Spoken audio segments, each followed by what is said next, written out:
Okay, good morning, good afternoon, good evening to everyone joining us. I start with my typical first question. Can you hear us? So if you can use the chat just to say something.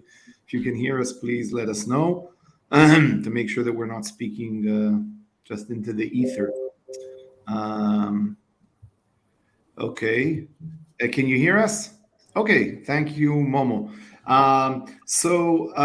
Welcome to another Stark at Home episode. By now, I don't remember which number it is already. We've been going at it quite a while. I'm very excited to have three account abstraction experts here. And you may see that there are four people. So one is not an account abstraction person, and that is me. So I'm going to try and be silent for most of the time and hand it over to the bigger experts.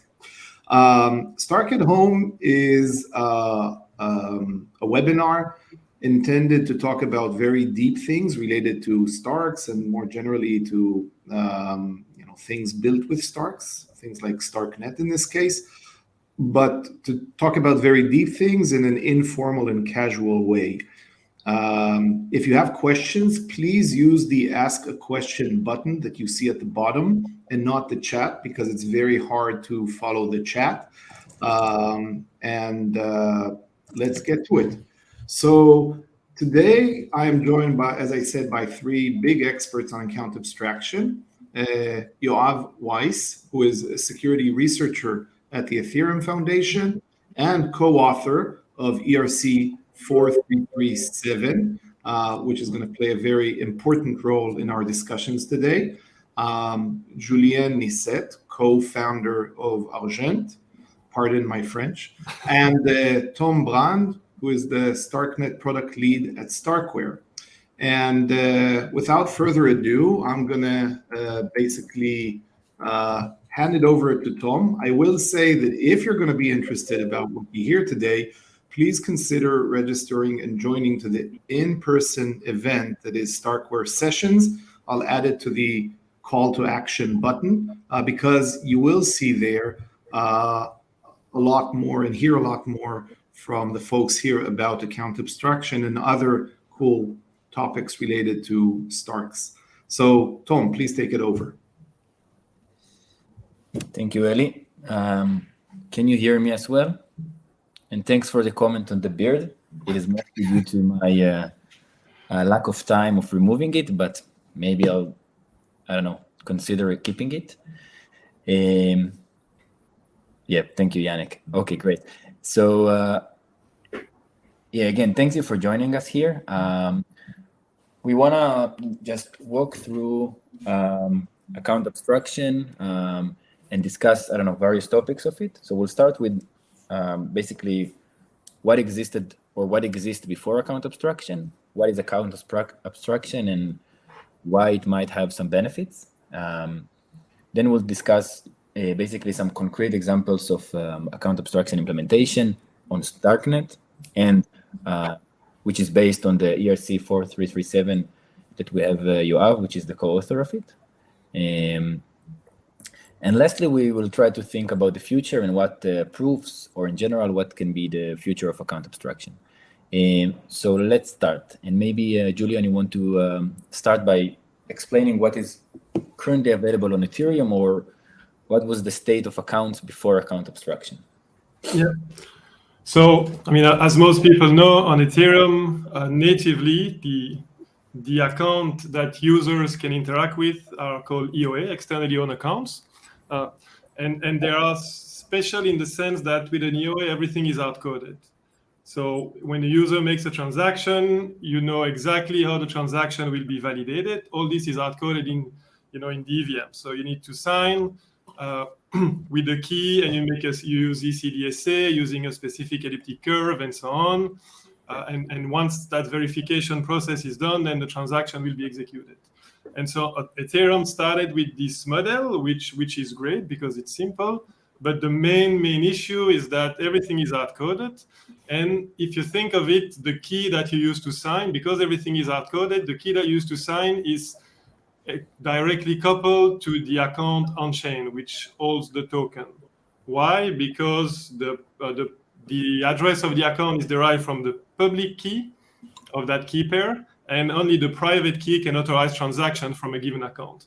And what that means is that there's a strong link, a strong coupling between this key that a user has and the account on chain. And because of that, it means that if you lose that key, you basically lose the account. If I have your key, I have your account. And because of this strong link, we've seen, all the issues we have and the difficulty there is with managing, keys and self-custody on Ethereum. So I think it's a very simple model, but the problem is that it's a model that's difficult to implement for non-techie users. Even for us, we are all stressed about losing our keys, and so this has, I think, plagued Ethereum from the beginning.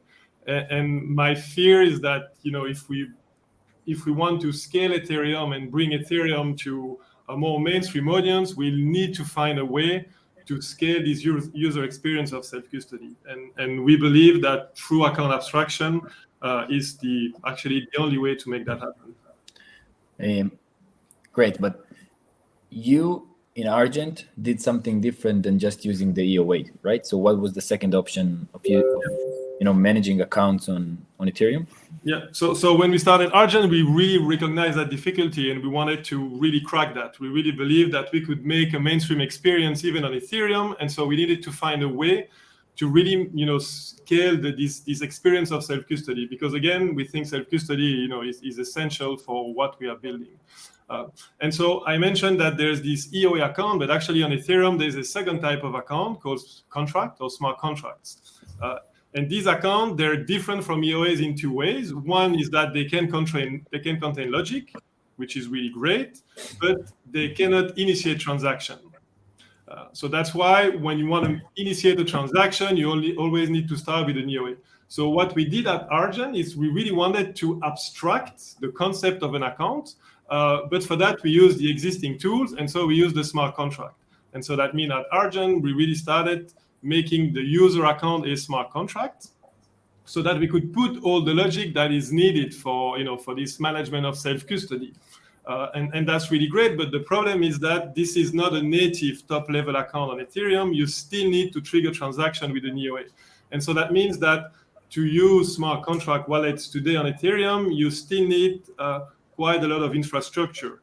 Because you use a technical meta transaction, which means you need to have relayers that will prepay for the execution of transactions, and so on and so on.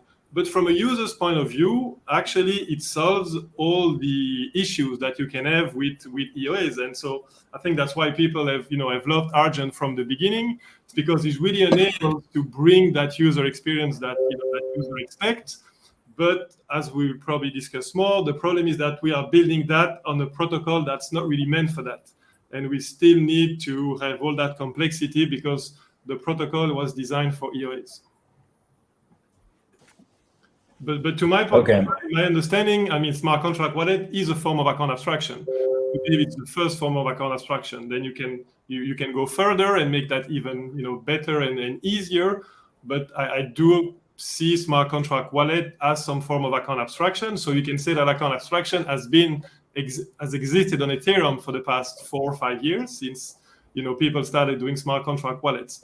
But of course, as we discussed, this is not the end goal, and it's probably not a satisfactory solution. And so we need to go 1 or 2 steps further. Okay, amazing. So the basic account on Ethereum is an externally owned account, which means it's just an address which is controlled by some private key, which derive the address. And because the need for more complicated account logic was there, you basically use the current infrastructure to create this abstraction, but still you had to go through the EOA account to initiate the transactions. Yeah. Okay, amazing. And if we want to talk about, trying to define account abstraction, maybe, I don't know, do you want to try and define what it means, or? Yeah, so in general, account abstraction means abstracting all the aspects of the account. It's not any particular, I think we're going to discuss some use cases later, But account abstraction is not about any of the specific use cases. It's about being able to replace every aspect of the account with code, meaning you can abstract the signature type, so you can so you abstract the signature type so that you can support different kinds of authentication and authorization methods, such as multi-sig, social recovery, using quantum resistant signatures, or the signature types that are used on mobile devices in secure enclaves, so you can sign with your fingerprint or your face ID. So this abstract the signature, and then it also needs to abstract replay protection. So instead of having a linear nonce where the order always matters, you can implement more complex replay protections that will still protect the account from replay, but without enforcing order where it's not necessary.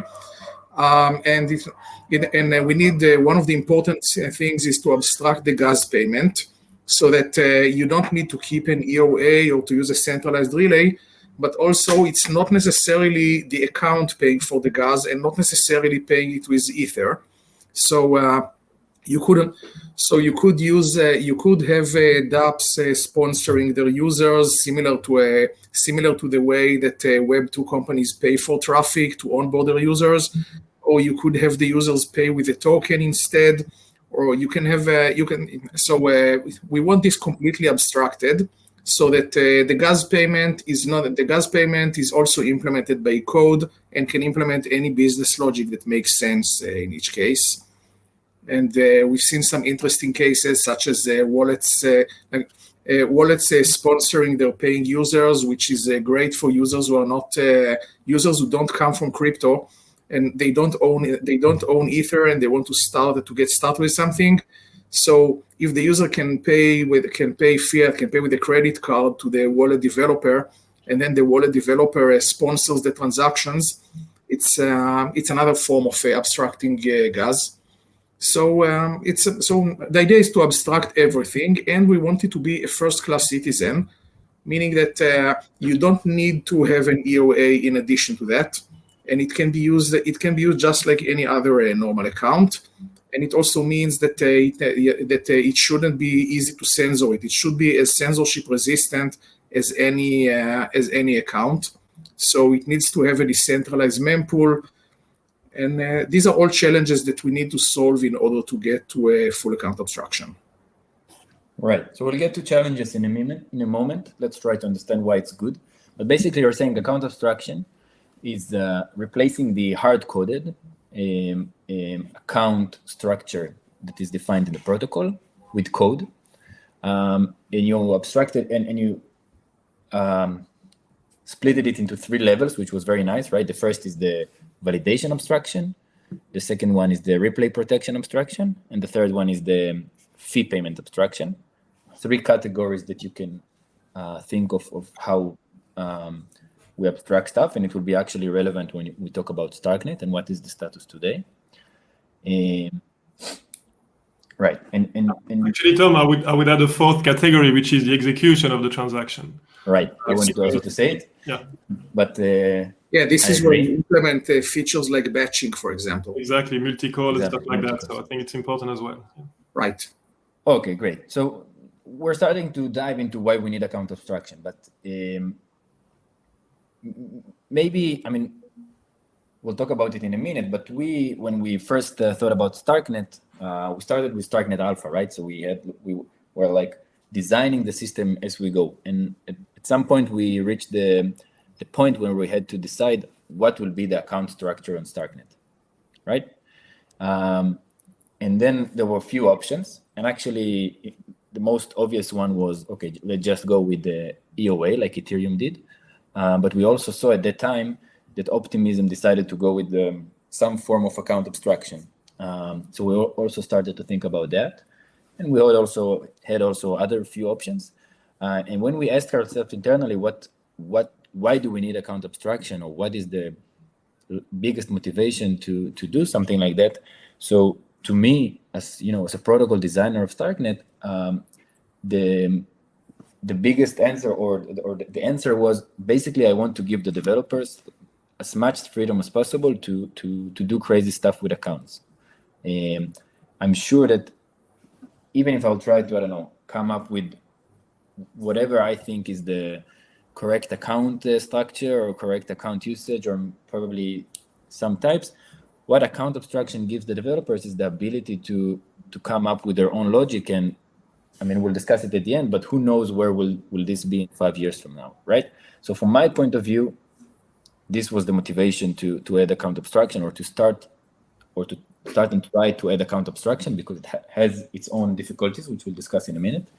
But Julien, I would like to hear from your point of view, like everything you're thinking about, or I wouldn't say everything, but most of what you're thinking about is how I can make the interaction of users with the blockchain like the best experience that they can have. So what account abstraction in that sense? I think you have already mentioned a few stuff, but I would like to also hear from you. Yeah.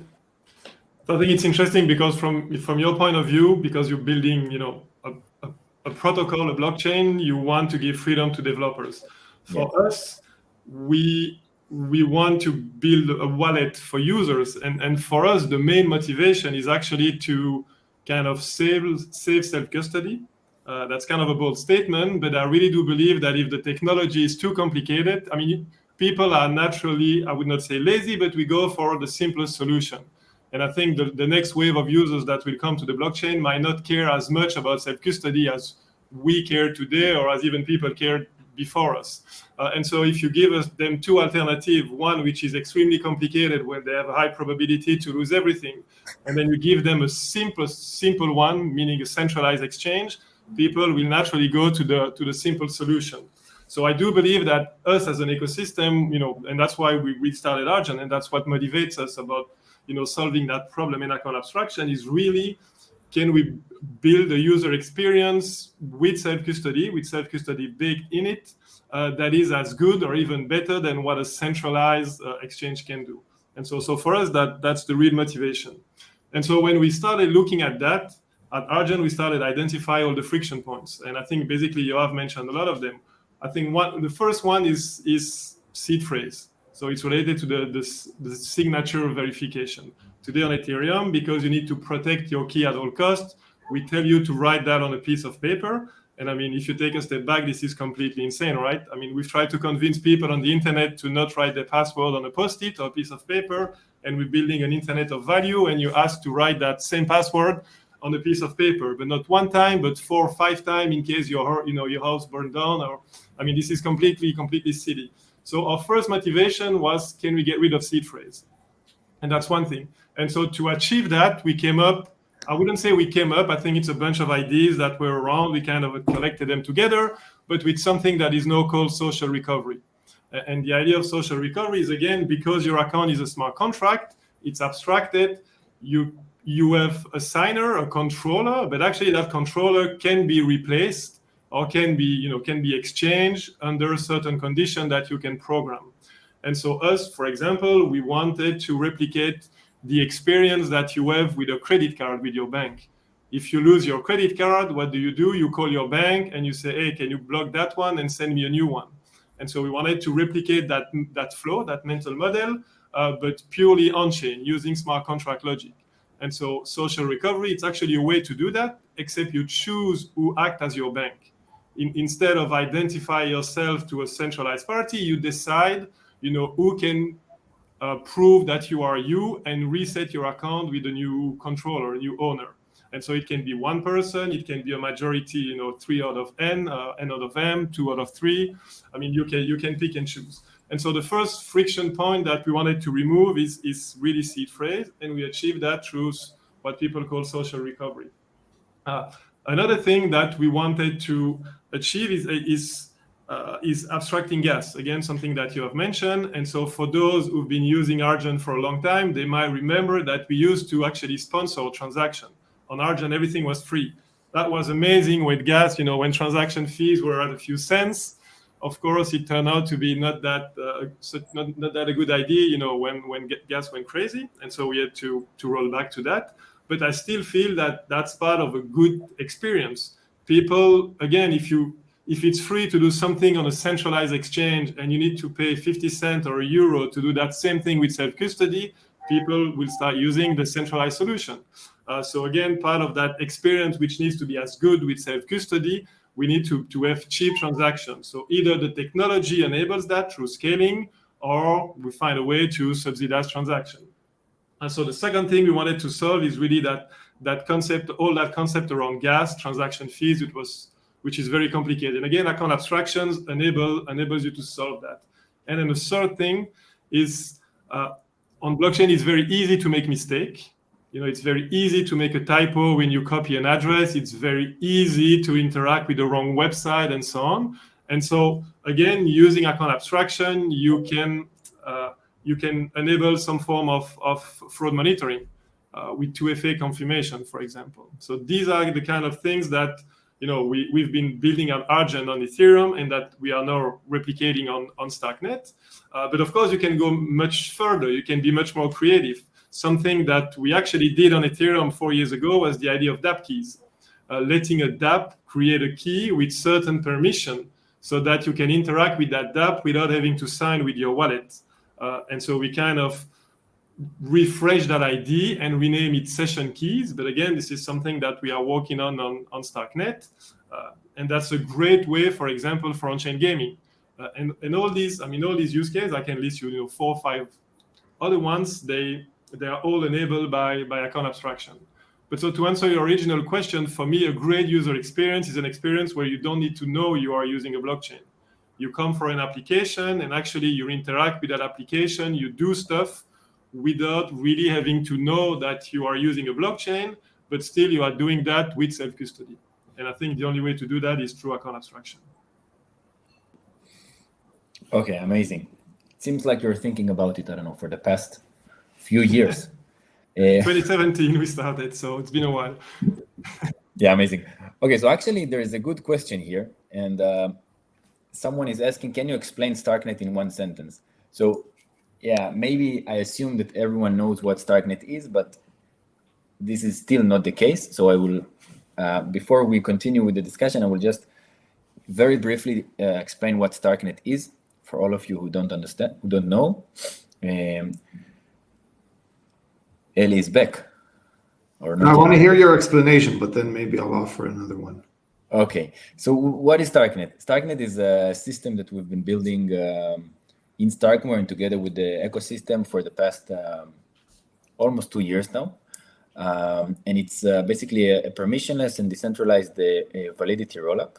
What is validity rollup? Validity rollup is basically a method for scaling Ethereum or for scaling blockchains in general using the power of proofs, of validity proofs. Yeah, he wants to know what StarkNet is exactly. Yes, so this is StarkNet, and the functionality that it offers is basically the same functionality that Ethereum allows you to do, right? You can write contracts, you can deploy them, those contracts can interact with each other, and users can, through their abstracted accounts, can interact with those contracts. So this is basically StarkNet. Anything to add? Well, I'll give another complementing answer. So blockchains are a social technology. They solve a social problem, one of trust and consensus. And they do so by having a very inclusive system. Anyone can join, and we base our trust in numbers and in everyone verifying everything. But because of this inclusivity, blockchains are very slow as a computational system. So we want that inclusivity and that integrity and that level of trust, but we want much greater scale. What StarkNet is it's a system that drastically increases the scale without any compromise in the security and trust level by using validity proofs, and in particular Stark proofs. And the way it is used is that if you think of Ethereum as a very trusted but somewhat slow and expensive computer, you use that slow and expensive computer to execute a verification process for a much greater state and much greater amount of computation that is done off-chain, and that off-chain, from the point of view of Ethereum, is StarkNet. So it's basically an exponential increase in the computational scale of Ethereum with no reduction in its security via math. I hope that helps. And now I'll go back to listening in. Okay, thank you very much. Please write us later which explanation was clearer. Okay, great. So let's continue. So I think we understood what was the situation before account abstraction, what is account abstraction, and why we have a motivation to have it in a protocol. So just to give short history of what was the state of account abstraction in Ethereum on StarkNet. So as I've said, when we started working on StarkNet, it was almost 2 years ago, and we had to come up with what should be the structure of accounts on StarkNet. And we decided that account abstraction should be part of the protocol. And initially, what we did is we just said there will be no rules at all, right? Every smart contract, or there are only smart contracts in the protocol, and every smart contract can initiate a transaction. The only thing we will verify is that this smart contract paid some amount of fees to the protocol, and this is the only thing that we will verify. And this is how it started. I think Julien can he implemented the first account on StarkNet based on this structure. And as things progressed, I think something like, I don't know, 9 months into, or no, even less, 4 months into StarkNet Alpha, after StarkNet Alpha first release, we basically started to face the problems that Yoav will elaborate in a second. But basically, when you give this amount of freedom to the contracts, you have some properties in the protocol level that are not that easy to enforce. And then we had to basically rethink our approach to account abstraction. And this is where we met ERC 4337. And in some magical way, it just answered all of our problems. So I will try to explain very briefly what problems we faced. And then Yoav, I would be happy if you can explain a bit on your work on ERC 4337 and how it tries to solve them. So the first thing that we faced is that how can a sequencer guarantee that it's being paid, right? So if I receive a transaction to the mempool, I want to somehow verify that I'm getting paid for the execution of this transaction. Otherwise, I don't have any incentive to include it. The problem is, if I don't have the guarantee when I start processing the transaction, I can process it for a very long time and only at the end find out that I'm not getting paid for it. And this creates a very big problem in the protocol level because it is very easy to attack the sequencer and to make it work for a very long time without getting paid, right? So from the attacker perspective, this attack is free. They're not paying anything. And from the sequencer perspective, it is unbounded. I can basically try to run transactions all day long without being able to include them in the block and without being able to get paid for them. So this was the first problem. The second problem that we faced was how do we ensure uniqueness of transactions?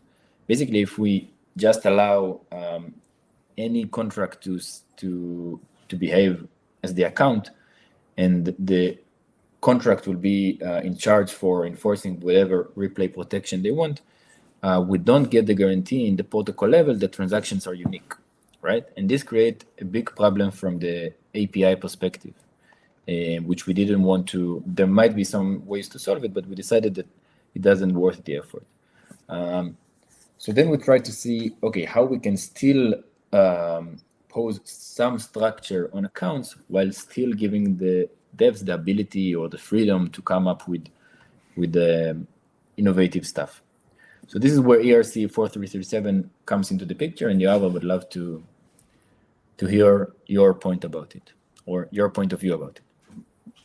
Yeah. So, so as I said, the ERC4337 tries to abstract all the aspects of the account, and in doing so, it has to solve the problems you mentioned about DOS attacks against the sequencer, among other things.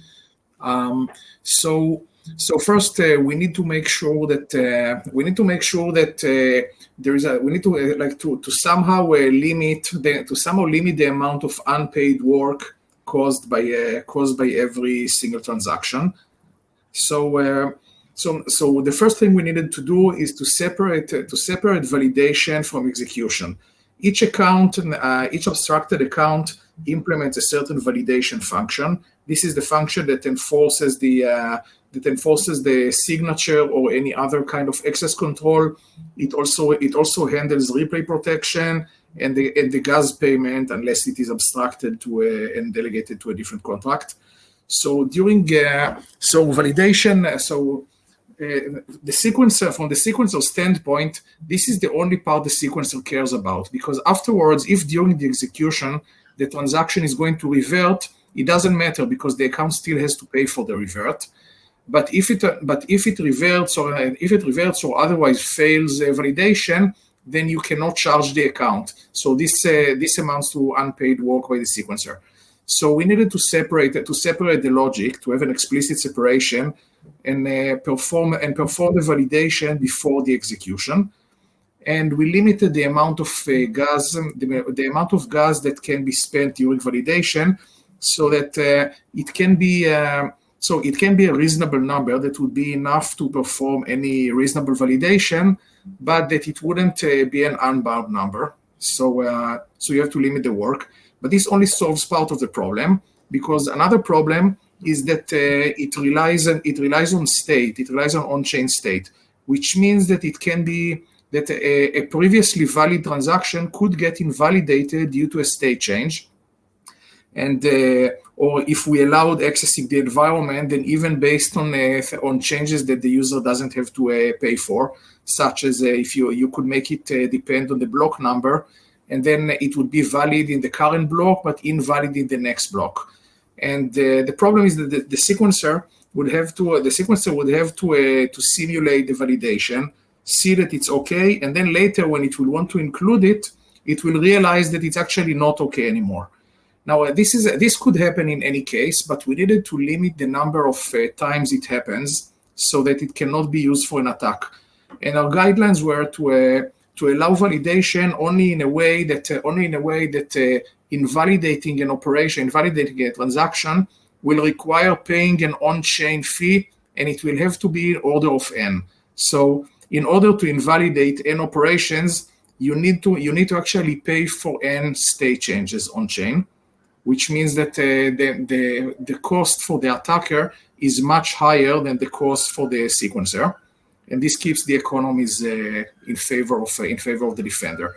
So in order to do that, we needed to limit access to anything related to environment, such as block number and time, and anything that keeps changing on chain. And so this solves part of the problem. Another part is accessing shared storage. If you could have, sorry. Yeah, maybe to me it took like, I don't know, a month to get it. So maybe I will try to reiterate it. I don't know, I'll do a better job, but I don't know, let's just repeat it. So, but the point is, how do we make it non-free for attackers, or constant cost for attackers to dose the sequencer, right? And by dosing, I mean making the sequencer work without getting paid. So basically, the whole limitations on what the account can do tries to achieve that if you want to invalidate a transaction, it will cost you some price per the amount of transactions that you want to invalidate, right? So this is the motivation, and if we achieve that and we make the cost somehow comparable to the amount of work that the sequencer needs to put into the execution, then we're basically somehow mitigating this line of attack, right? Is that a clear description of the motivation? Right, yes. Okay. Yes, so we needed to enforce a minimum set of limitations during validation to solve this problem. And it's important to know that these limitations are only during validation. After it passes validation, the transaction can do anything. There are no limits because it's already paying for it. So as I said, we limited access to environment. And then we also needed to limit access to storage, to shared storage, so that you wouldn't be able to attack the system by having many accounts look at a certain storage slot, which starts as true, and then you change. And then after you send many transactions, you only spend one change to change it to false, and now you have to invalidate all of them. So we needed to make sure that each account can only access its own storage, whether inside the account or in other accounts, but hashed with the account address, such as token balances in different contracts. So we enforce this minimum set of rules. And this allows us to protect against the DOS attacks. We also defined, in order to make it censorship resistant, we created a shared mempool. So the mempool is protected by these rules, and therefore you can have multiple bundles, multiple nodes that participate in the mempool and can send. Can send blocks, which actually, in the case of StarkNet, there is as long as there is one sequencer that you are working with, it's less of an issue because the sequencer can defend itself. But in a network like Ethereum, you need to protect this mempool, and you need to protect each of the bundlers in this mempool against such attacks. Okay, let's see what else. So that's basically what ERC 4337 wants to do. But one important requirement we had is that there will be no protocol changes. There were many attempts actually since I think the first attempt was in 2016, shortly after Ethereum was launched. There were already attempts to move it toward account abstraction. But doing it with a consensus change is really difficult. It's not. We don't know exactly what's the right way to do account abstraction. So we ended up not doing anything. We ended up just endlessly debating it. So ERC 4337 is an ERC rather than a normal EAP, meaning that it does not require changing the protocol. The consensus remains the same. It is everything is enforced by a smart contract. There's a singleton smart contract called entry point, which on StarkNet is part of the OS, but on other chains it gets deployed as a normal contract. This contract enforces the protocol, ensures that everything happens the right way. The validations happen separately from the execution and everything. And that the transactions get paid. So by doing that, we allow starting to innovate. So now anyone can start innovating, building new kinds of wallets and paymasters, and implementing different models. And we already saw some interesting ones, and I'm sure we'll see a lot more. Because by enabling this mempool and this mechanism for submitting account abstraction transactions, we let people start innovating on all the chains without having to make changes or to wait for any permission from that chain. So this was also a design constraint that we had to deal with. And in the future, I do hope that we'll see enshrined account abstraction. We are discussing various ways of doing it, but it will be much easier to get there. It will be much easier to get there after we experiment with different models and know what really works and what doesn't. But having said that, I think that on StarkNet, it was really the right approach not to have to start like Ethereum and evolve it, because you can learn a lot from the evolution we had so far. So having account abstraction from the start, this eliminates a lot of technical debt that we have in Ethereum, having to I mean, removing EOA is quite painful, and it's taking a lot of time. So having a network that solves that takes what we know so far and enshrines into the protocol, it makes perfect sense to me. Okay, great. So this is a great point to come back to StarkNet. So we tried to find a different solution to what we started. Yoav and the team wrote the amazing ERC, and it just fell from heaven. So I remember reading it and saying, okay, it really solves my problem. And we had the luxury of adding, as you have said, adding this as part of the protocol and not as a separate mempool with some smart contract that handles those bundles of transactions. And this was actually added into the protocol since, I think it was 4 months ago, but Julien, you can correct me if I'm wrong. Something like that. So what is the status of account abstraction today on StarkNet? Basically from the 3 or from the 4 categories that we defined initially, the execution, the validation, the replay protection, and the fee abstraction, we currently implemented 2 of the 3, right? So execution, Julien can do whatever you want in the contracts. Validation, same thing. Nonce, currently we started with a simple Ethereum-like nonce where we have sequential nonce, sequential single nonce for the account, but there are many suggestions and discussions in the ecosystem on how this can be improved, and I hope that sometime during this year we'll also add some kind of nonce generalization. And the last one is fee abstraction, and there's actually a good design by ERC 4337, and this is called Paymaster, which is basically another smart contract that can pay the fees for you. And this basically allow many nice stuff, but specifically, or for example, paying fees with other tokens or wallet subsidizing the tokens. So this is the current status of account abstraction on StarkNet, and what we plan to add, I think, in the coming year is a good bet. Okay, so before we move to the future and other places, does anyone have questions on what we said so far? I see when Argent Mobile will support StarkNet. It's a good question, but not for now, but soon. Julien can answer. Will account abstraction solve all security issues? No, I don't know what's the for sure. Yeah, no, it won't solve all of them, but any security issue, I mean, I think security is always a trade-off, but being able to write code in the account lets us get to the best trade-off for each particular use case.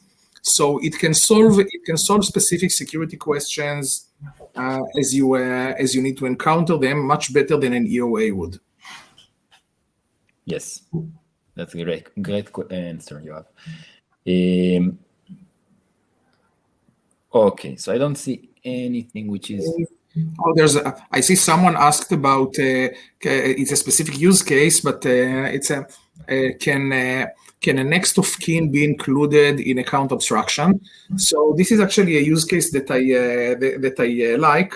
It's because it allows us to encode certain things into an account, such as transfer of ownership in the event of the owner's death, and this has been a huge issue for EOA. You know, accounts get lost. If something happened to the owner, the account is lost, and if the owner gives the key, gives the key to someone for safekeeping, then there is always the risk of funds getting stolen. So I see it actually as a subset of social recovery. Suppose you have social recovery where one of the keys is the next key, but this key cannot be used. It's not considered valid unless there hasn't been any activity on the account for a year, for example. So now you can you can use the account safely, but if you don't use it for a year, then your next of kin gets access. So it's just one of the questions here, and I think it highlights yet another use case. Yeah. And by the way, I think this can be done today with something that is emerging as well, which is storage proofs. Because using a storage proof, you can show that the nonce of an account hasn't changed for a year, for example, and use that as a trigger to enable the next of kin to do the transaction. So this is something that we are working on at Argent and considering, because I do feel it's a great use case. But again, everything is there. So yes.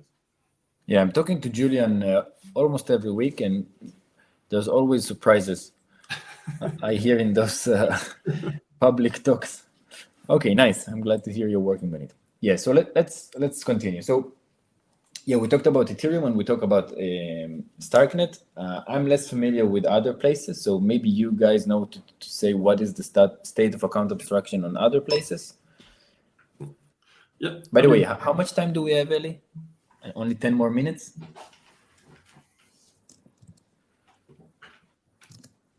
Well, usually, we run a bit over, but not a lot. And okay, I'll tell you my trade secret. I watch, I see how many people are still tuning in and asking questions, and I can say that right now, live, we have a steady number of more than 200 people still watching and enjoying. So I would say based on that, let's go for another 15 or 20 minutes, unless if you exhausted all you want to talk, then yeah, but you can go on, let's say, another 20 minutes. Let me just pause to remind the folks, if you're enjoying the kind of topics and the level of depth that you hear here, so please, there's a button, you can click it, see a whole bunch of other things scheduled for the in-person event, StarkWare sessions in Tel Aviv, February 5 and 6. I hope many of you can join, so please sign up there if you want. Proceed, gentlemen. Okay. Yes, so let's briefly discuss other places, 4 or 5 minutes. Yeah, maybe I can jump on that because we are heavily active on the StarkNet ecosystem, but we're also working with ZK Sync in parallel, and ZK Sync v2 will launch with native account abstraction, again inspired by 4337. So in a sense, I think very similar to what you guys are building at with StarkNet, but there's still a few differences. ZK Sync, because they want to be EVM compatible, you will still have EOAs, and so account abstraction is kind of co-living with EOAs, and so there's pros and cons for that, but I think that's really the main difference. Is that contrary to StarkNet, I think you guys started from a blank page, and so you can make all the choices that you want. They come with a legacy that they want to be EVM compatible for now. But anyway, they are launching with native account abstraction. Nice. You mentioned before Optimism. Optimism, when they started, they mentioned that they were launching with account abstraction. I think they were tackling too many things at the same time, and they decided to drop that one, seeing the pressure from Arbitrum, which was pushing as well at that time, I think. But we've had many chats with them, and that's clearly something that they are very interested in. There are people that are implementing 4337 on Optimism. So again, there will be account abstraction, but at the application level using 4337. But I know the Optimism team is also really interested by account abstraction at the protocol level. And so I think it's not a question of if, it's a question of when. Having talked to many layer 2s, I do feel that's kind of the sentiment with, there's also in Polygon, there's different team at Polygon, but Polygon Midend, for example, they are launching with they are working with native account abstraction as well. But we've discussed with the other teams, and they all would like to have it. I think the difficulty is what you have mentioned, is that a lot of the layer 2s, they want to be EVM compatible for now. And so they are struggling to see how to go from being EVM compatible with an EOA to enabling account abstraction. And that's actually part of the job we're doing at Argent, is trying to convince the ones that haven't launched to go natively with account abstraction, because I do feel it's much easier, as you have mentioned. But I also feel that's that's kind of the role of layer 2s. We should use layer 2s to experiment and then bring that knowledge, back to the EVM at some point. Nice. So, and also, if I recall correctly, Yoav, you mentioned that there was some innovation by ZK Sync that you've then added to your proposal, right? Yes. So ZK Sync made some changes to 4337. Some are specific to their system and are not relevant to everyone else. But at least one thing which I already mentioned in this conversation is something that we ported back from them. Initially, ERC 4337 only allowed access during validation. It only allowed accessing the storage of the actual account. And this made certain things difficult. For example, if you want to implement a token paymaster and transfer tokens or check the token balance of the user in order to see if the user can pay, this was impossible.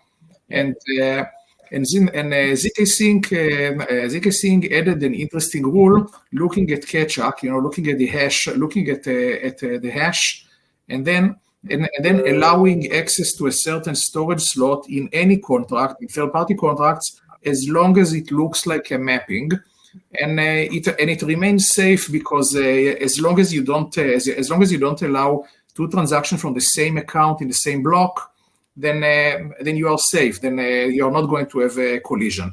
So we like this rule, and we backported it. To the standard, so the new version supports that.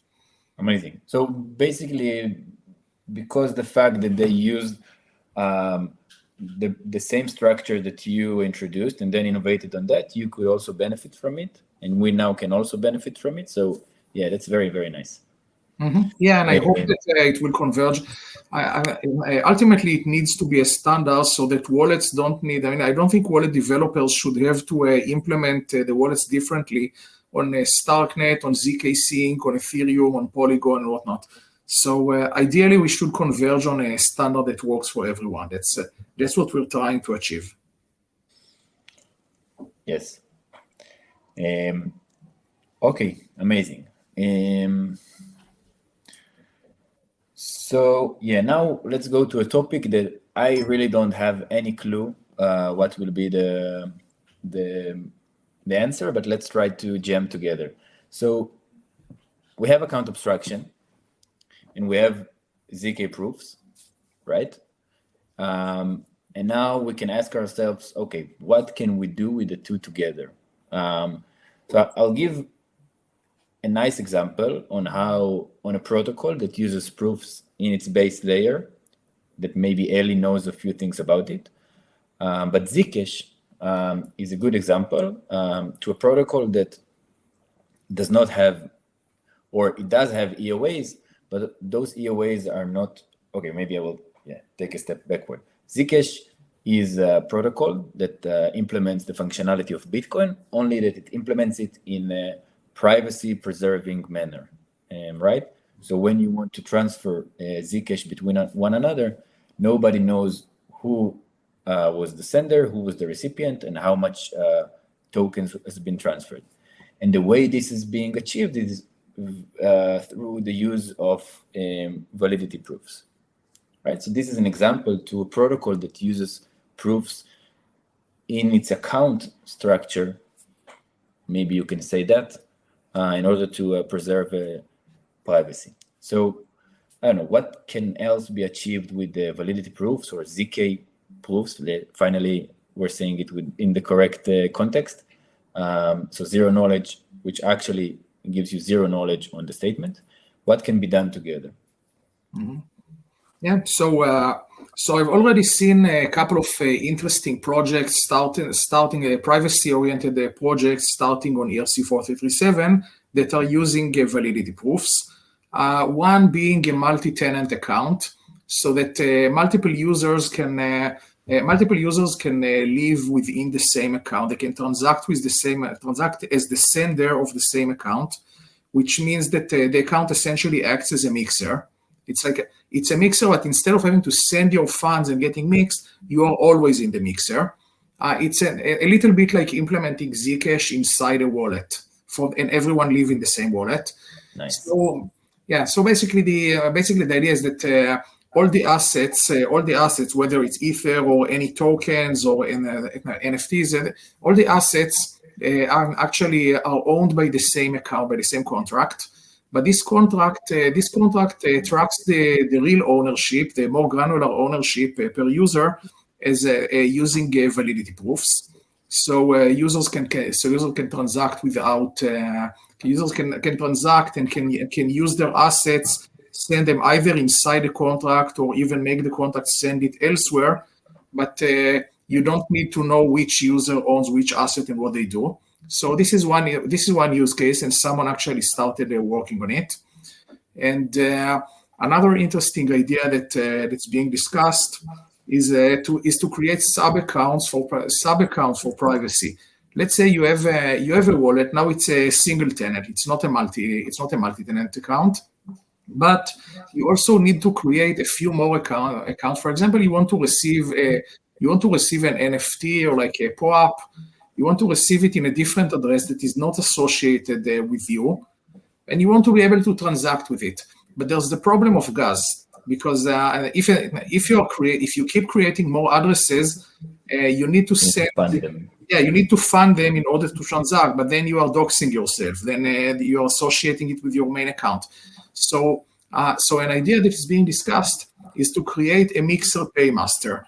It's like a mixer, except that you can't use it for money laundering because it doesn't allow withdrawals. What it does instead is it allows you to prove that you have funds in the mixer and use these funds to pay for to sponsor a transaction from a different account.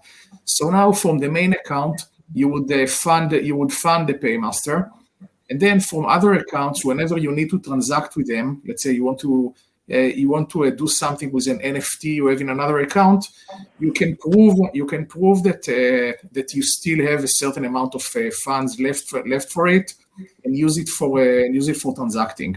So it's by thanks. So by combining validity proofs and account abstraction validation and UTXO, I assume it's UTXO based, right? Yeah. So. Nice. Yeah, so you end up with a model similar to UTXO, and you don't need to worry about funding accounts for gas. And and I think this is only the tip of the iceberg. I believe that once initially people are going to exhaust all the obvious use cases for account abstraction, and there are plenty of those. But I think that later people will start coming up with more and more ideas, and many of them, I believe, will have to do with privacy. So I think ZK is going to play a major role in these projects. Wow, this blew my mind. Because it's a real problem I'm facing, right? How can I don't know, buy something without me being associated with it?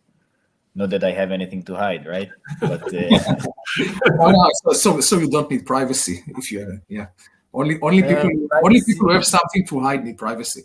Privacy is the most basic thing one should have. Right. Wow. So very nice. Okay. I can add one much more prosaic one, which is when quantum computers actually break a lot of the standard signature schemes, then you'll probably anyways want to use a ZK Stark-based signature scheme and then, so something like that could be another use case. So just switching the simple validation method that you have in the account to something which is quantum secure. Yeah, and this has been discussed as one of the first use cases. I mean, it wasn't not necessarily with Stark. It could be done with other signature schemes that are quantum resistant. But yes, it's so one of the reasons to abstract the signature as early as possible is so that Ethereum and other networks can become quantum resistant without having to change the entire protocol. This is something that we couldn't possibly achieve with an EOA, because the EOA is derived from the EOA is actually derived from an ECDSA key. Yes. Yeah. Okay, I'm glad we chose that road. Okay, great. No, sometimes it was really hard to stick with this decision because it does create a lot of complexity, right? So when you have it, as a trade-off, and you're saying, okay, on one hand, you have, I need to give freedom to developers, and on the other hand, it really makes the protocol complicated, then it's hard to stick with this decision. So, yeah, I think I told. By the way, there's some cool questions. I mean, further down the line, like, I'll try this one. Will account abstraction solve all security issues? Does it offer absolute account security guarantees? Can it be integrated into every layer of blockchain? Is it layer specific? I'll just answer the first two. Nothing. Now we know you didn't listen.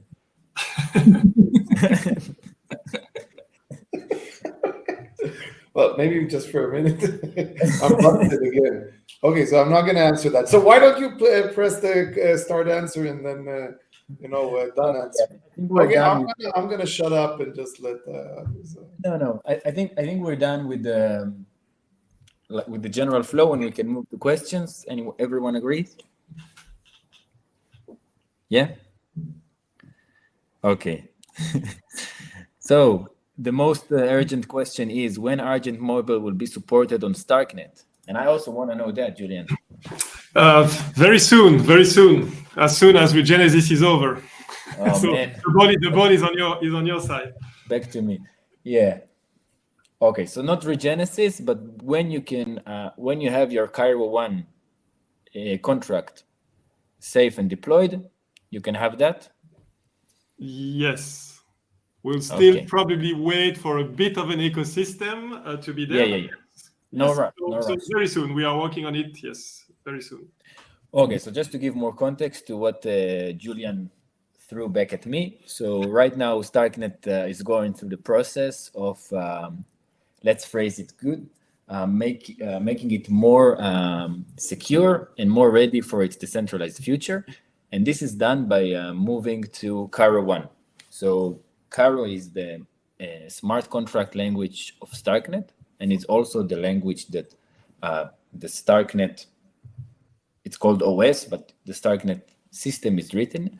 And Cairo is basically a language that allows you to write programs and then just generate a validity proof to their correct execution. So Cairo 1 is basically the next generation of Cairo, and has been released actually last week. And it will be supported on StarkNet in 3 weeks from now, something like that. Probably, the week after StarkWare sessions. And when we will support that, all Argent wallet accounts will be ported to Cairo 1. So I think Julien is saying that they don't want to release the mobile wallet when they know there is an upgrade in the foreseeable future. Yep. Okay, great. So I hope this answered. I love StarkNet and have used it a lot. Woo! Yes, but it could be painfully slow. I agree. Is speeding up the transaction confirmation time on your radar, or is it possible? Yes. So first of all, I'm glad that you love StarkNet, and I agree that times can be improved, and it is on our radar. The priorities as we list them currently are, first of all, moving to Cairo 1. So this is the first priority of the network. And indeed, the second priority is the performance. And this includes both the throughput of the network and the latency of transactions. So yeah, it is on our radar, and it will be the next version after the introduction of Cairo 1, which is, as I've said, in the coming weeks, will be the transition of the sequencer into a Rust sequencer, which will highly increase the throughput and will also highly increase the latency or decrease the latency. So yes, it is coming. Will account abstraction solve all security issues? Do we want to say anything more about that question? I think we're okay. I can just say that nothing will solve all security. There's nothing that can solve all problems. Yes, but Yoav had a good comment that it's all about trade-offs. It's account abstraction allows us to make different trade-offs for different accounts, and not have just one trade-off, one key that controls the account. can have, for example, another very long question that someone wrote. If I would summarize it, I would say that he's concerned what happens if the key is compromised, since the account is now the person's ID and cannot be changed easily. I'm saying that, for example, here, you could have different trade-offs. For one person, it would be okay. I mean, it would favor a user experience. Another person who is more concerned would enforce delays, like on-chain delays, time locks for any critical operation, so that if the computer is compromised and the key is somehow stolen or a mobile device is stolen, it can freeze it and change the key before it causes any real damage. So this is an example of different trade-offs being made by different users.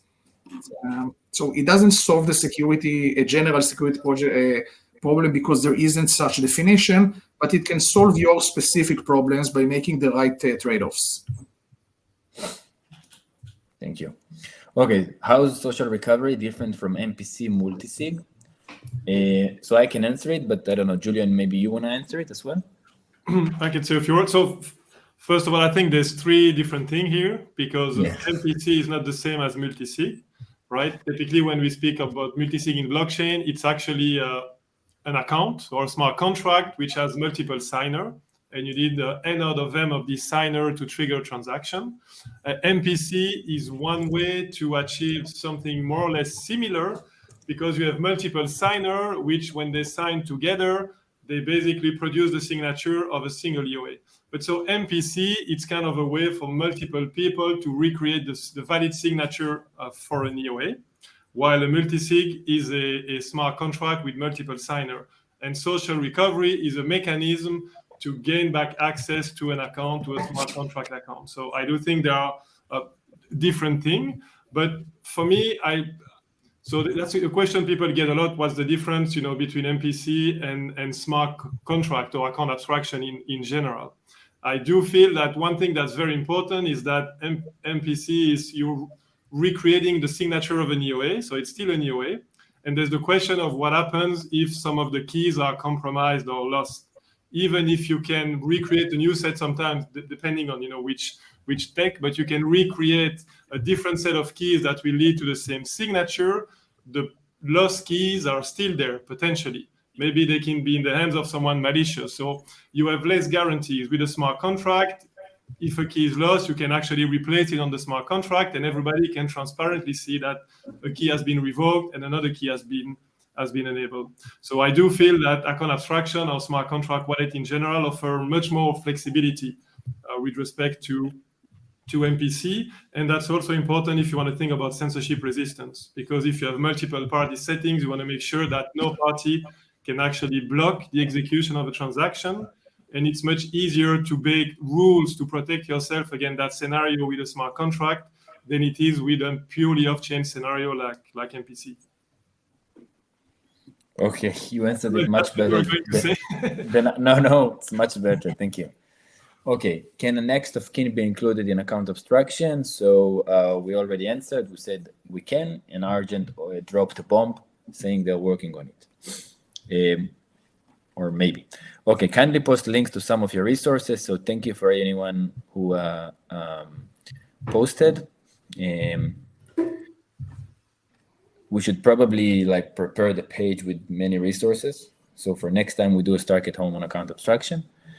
In EOAs, we can generate a key pair without a transaction, without any computational requirement from the blockchain. But with account abstraction, every account creation will need to be a transaction. Okay, so I see Yannick already answered. So thank you, Yannick. But I can also answer. So yes, this is generally correct. But there are many ways in which this can be abstracted from the users, right? So in ERC 4337, this is basically done by having a special field in the transaction, which if transaction is sent to an address with no contract, it uses the information from this field to deploy a contract. And so this is basically bundled together with the first transaction that this specific account is sending, right? So from the perspective of the user, this is transparent. Currently on StarkNet, we really have a different transaction to do the deploy, and this has been asked by Julien to have it baked together with the first transaction. But if I recall correctly, this is also almost abstracted from the user in Argent. It's fully abstracted, so the users, they don't see, but technically there's still two transactions. So we would much prefer having that atomically, because that means you have the guarantee that they either both fail or both succeed, which is much cleaner in terms of, if something wrong happened, it's easier to handle from a UX point of view. But for the users, this is abstracted already today, yes. So you don't see that you are deploying your account on Argent X. And I would also add. Okay, go ahead. Okay, so I would also add, aside from ERC 4337 baking it into the first transaction, so there's no separate one. There's also the question of what do you want to do with the account when you say that it needs to be created, because in EOA it's quite the same. In order to do anything with the account, you essentially create it by sending ETH to it. You cannot transact until you send ETH. So there is an EOA creation unless the use case doesn't involve performing any on-chain access. For example, if you just want to receive something to an address. So in this case, ERC 4337 gives you the same thing because it's a counterfactual address. You can calculate it off-chain. We have a function for that. You can calculate the address of your account, so you can receive assets, and then only when you want to transact with these assets on chain, you're going to deploy it during the first transaction. So this is quite similar to how it would work with an EOA. Yes, completely. And this is also the way it works on StarkNet. And just to finish answering the question, so even in the case of a multi-sig, you can have, it doesn't require another person or something which is not validated by the multi-sig in order to deploy it, right? The way we constructed it on StarkNet is that even the validation for the deployed transaction can be verified with the same logic that you have in the account itself. Okay, yes. So I hope it answers your question. But if not, you know where to find us on StarkWare sessions. I hope you'll be there, Idan. And if not, you know where our offices are, so drop by. Okay, so I think with that question, we'll finish our session today. Really good questions. Really, I don't know, I had a great time and I also learned a lot of new stuff. And it made me happier on the decision to stick with account abstraction. So thank you very much. Yeah, and see you all on February, right? Thank you everyone for joining. Thanks, Yoav, Weiss, Julien, Niset, Tom Brand, and thank you everyone. See you next time. Right. Thanks for having us. Bye. Bye-bye.